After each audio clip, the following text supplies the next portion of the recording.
ভারতের সাম্প্রতিক সামরিক উত্তেজনা একটি পূর্বলিখিত যুদ্ধের চিত্রনাট্য অনুযায়ী হয়েছে বলে দাবি করেছেন যুক্তরাষ্ট্রে নিযুক্ত পাকিস্তানের রাষ্ট্রদূত রিজওয়ান সাইদ শেখ।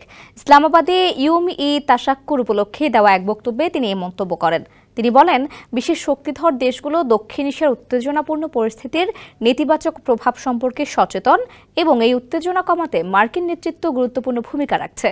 ভারতের যুদ্ধের গল্প পরিকল্পিত ছিল এবং তার প্রমাণ মিলছে ঘটনা প্রবাহে।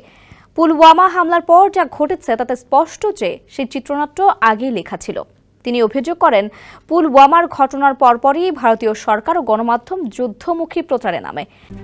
RICL TMX, যুগের পর যুগ স্থাপনা থাকে মজবুত।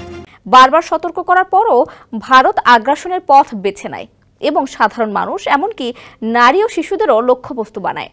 ভারতীয় সংসদে অখণ্ড ভারত নামে বিতর্কিত মানচিত্র প্রদর্শন করে ভারত প্রমাণ করেছে যে তাদের সম্প্রসারণবাদী মনোভাব রয়েছে।